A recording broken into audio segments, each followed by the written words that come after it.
Horizon Forbidden West allegedly has a complete edition on the way. It's been rated in Singapore. I've got an article here we're going to be looking at from xfire.com, and the question is, what exactly would this mean? Why are they doing it? Is this related at all to the graphical enhancements and just how much better the game looked in the expansion, the DLC that they did? And if you look at Burning Shores and how they were able to expand upon certain elements, size, even just actual clouds you could fly through, this could be something they're looking to bring to the game. This also could be related to the PC port. Now, the first question many people have that I kind of want to address right before we even look at the claims of the article is, would they charge money for this? Is this something that they would then require you to buy the game all over again? I highly doubt that is the goal here. What I would see this being is anybody who does not presently own Horizon Forbidden West could buy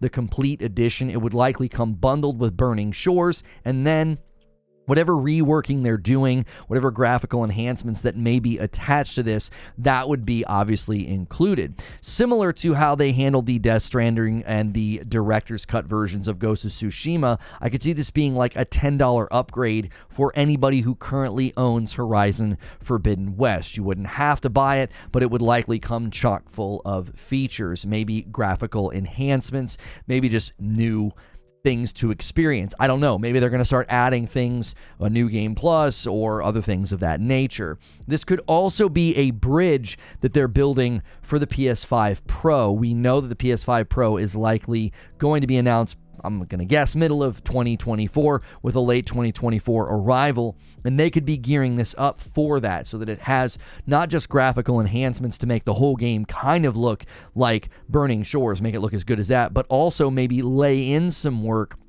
that would then enhance it on the PS5 Pro. Maybe when you run quality mode, you get better frames. So if you want to turn on all the pretty cinematic lighting, the ray tracing, and the resolution, you could also maybe maintain a higher frames per second, not having to drop down to 30. We could see similar things done. Now, we know with the Decima engine, they can squeeze quite a bit out of this engine when they leverage DLSS, which you cannot leverage on a PlayStation, so they'd have to maybe find other ways to squeeze some power out of this new PS5 Pro that allegedly is going to be accelerating ray tracing. Well, if they're able to do that, that might be able to handle some of the lighting and some of the extra additions they want to throw in Horizon Forbidden West, and then you'd be able to maintain better frame rate. That's commonly what you sacrifice when you turn on a 4K ray tracing mode, right? Like a quality or fidelity mode, you typically drop the frame rate down. So there's a lot of things to consider here, as well as the PC port. This could be another emphasis that they're trying to do, right? They're putting everything together,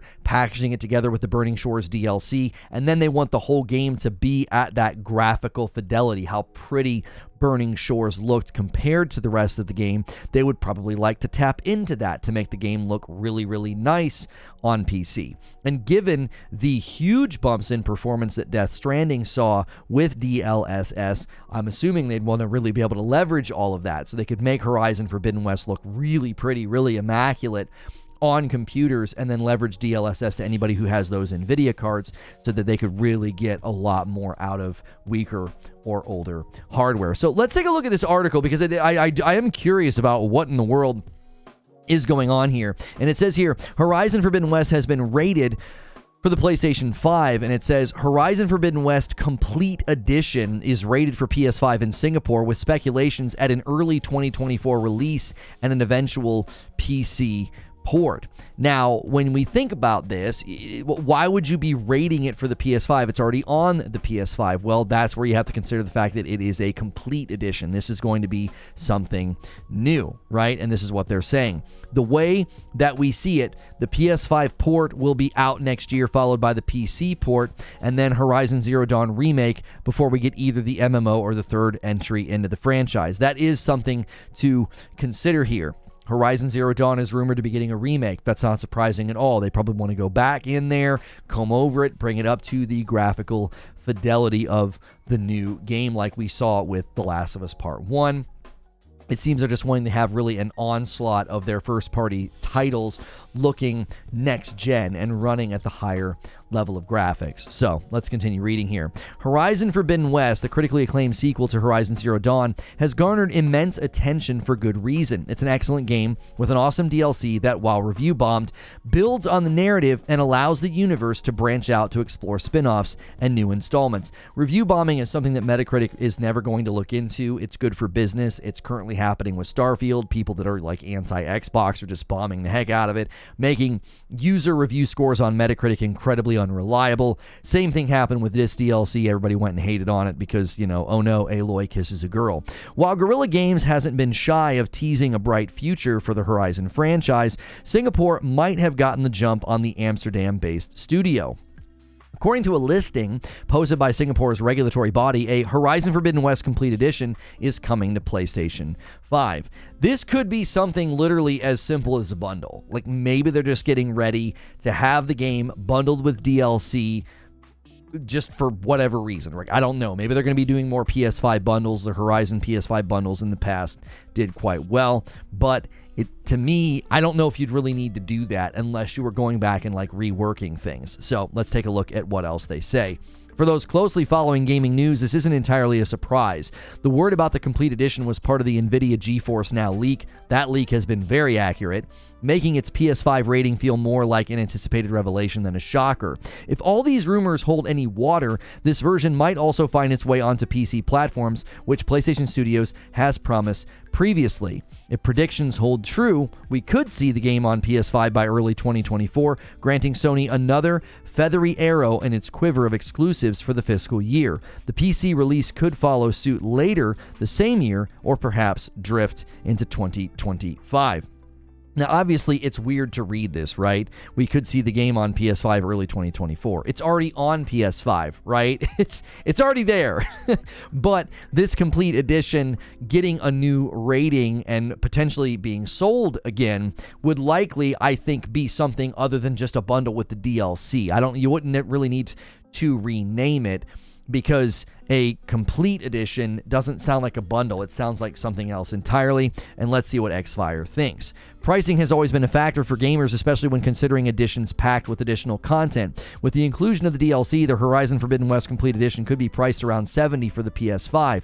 The reception of such editions is for the most part positive. Complete Editions, often interchangeably referred to as Gold or Ultimate Editions, bundle the base game with all its extra content. This proves beneficial for gamers, especially for those purchasing physical copies.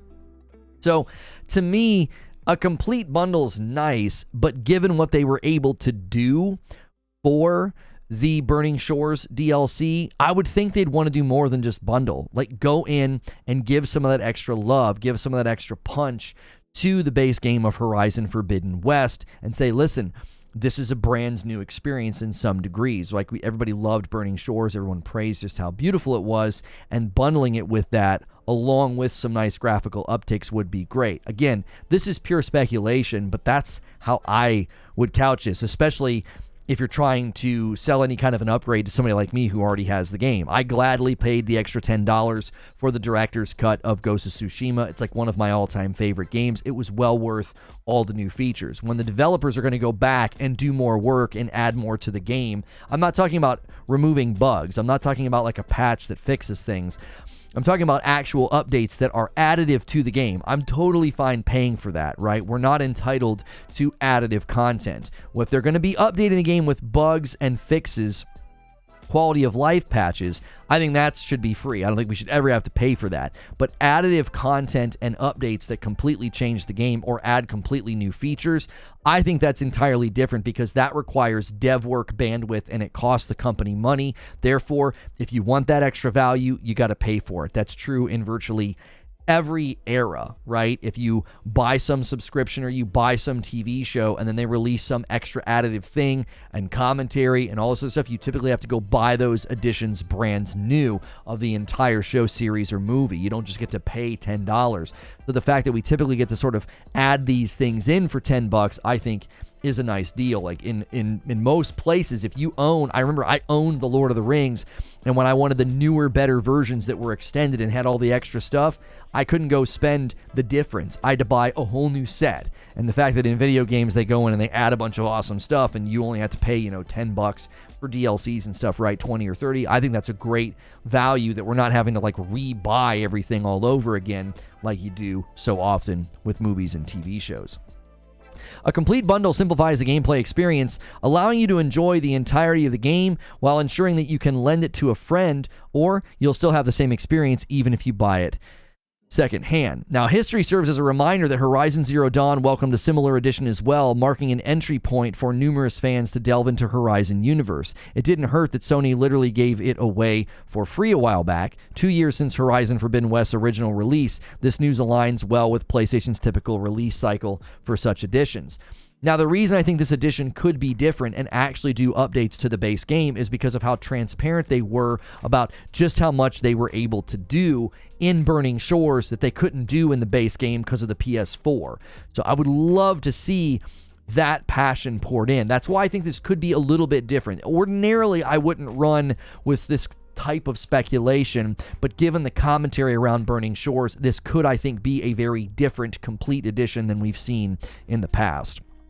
They go on here and they say, but Horizon's tale doesn't end here. Fans who voraciously consumed the game's lore were quick to pick up on the clues dropped in the recent Burning Shores expansion. These hints have fans eagerly speculating about the next phase of the journey for Aloy, adding fuel is Guerrilla's plans for the future. The studio has begun weaving the narrative tapestry for the third mainline Horizon game. This announcement came right on the heels of the Burning Shores release and seems to align with the storyline breadcrumbs dropped for the players.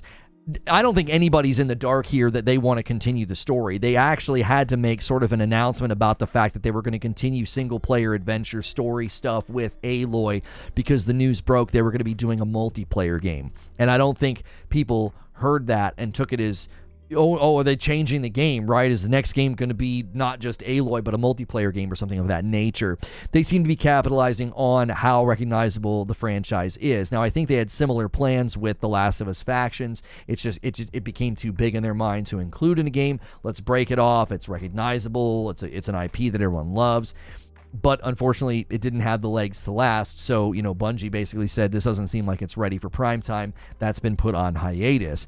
The multiplayer game for Horizon is not a threat to the main game, the main stories, and the main continuation of Aloy. And they wanted to make sure and stress that because, generally speaking, people don't like when a single-player game doesn't continue sort of in the fashion that they think it should. We've seen this with Assassin's Creed, right? They broke from the traditional, more stripped-down stealth games to the more open-world action-adventure RPGs with less of a focus on the animus and stealth.